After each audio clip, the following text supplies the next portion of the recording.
Hi, this is Judy at Judy in the Kitchen. Today I'm going to make for you some almond butter shortbread cookies that I used to make in my bakery bistro.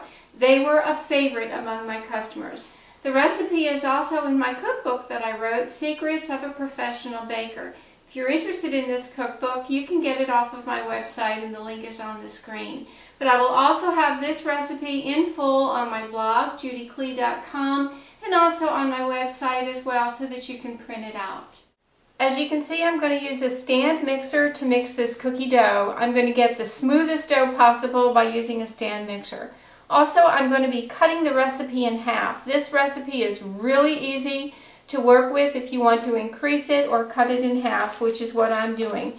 I'm starting with 1 stick of butter, which is 4 ounces or a half a cup. I suggest you use the real thing. You want to use real butter in this for the best flavor. And I'm going to add only 1/4 of a cup of granulated sugar.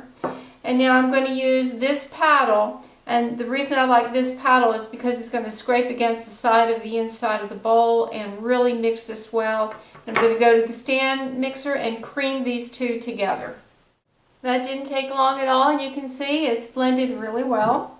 And now to this, I'm going to add 1/2 teaspoon of almond extract, and this is a good quality almond extract. You want to make sure you've got good flavor in this. Now I'm going to blend these two together and I'll be right back. Now that these ingredients are creamed together really well, I'm going to add the dry mix, and to this I have 5 ounces of unbleached all-purpose flour combined with 1/8 teaspoon of salt. Not a whole lot of salt, but just a little bit. Now, there's some variations you can do on this recipe here, and this is not in my cookbook, but you can do this. If you want to add some actual almonds to this, you can by adding just a small amount. Remember, this is half the recipe. Small amount of finely ground up natural almonds, not roasted and salted, but just natural almonds. Or if you want to use almond flour or almond meal, you could replace 1 to 2 tablespoons of your flour with the almond meal, and it will give it even more of an almond flavor.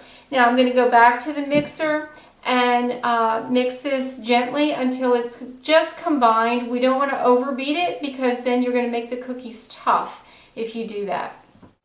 Okay, you can see my dough is mixed, and it's not one big ball, it's kind of crumbly, and that's okay. Now I have a baking sheet lined with parchment paper. I prefer that. And I'm going to take a tablespoon measuring spoon and just measure out roughly 1 tablespoon of dough, roll it into a ball, and we're not finished yet, so don't get excited and leave me.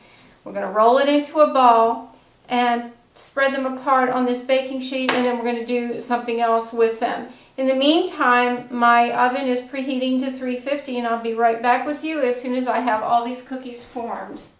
Alright, as you can see, I've rolled out all the cookie dough, and I have 16 cookies here out of half a batch, which really isn't bad.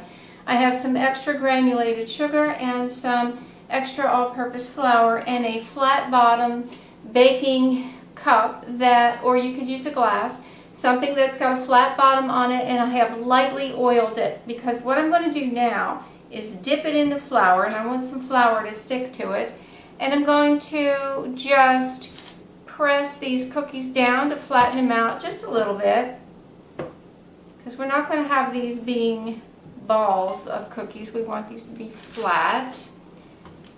You see, they're not going to get paper thin. We don't really need them to be paper thin, but we do want to flatten them out just a little bit.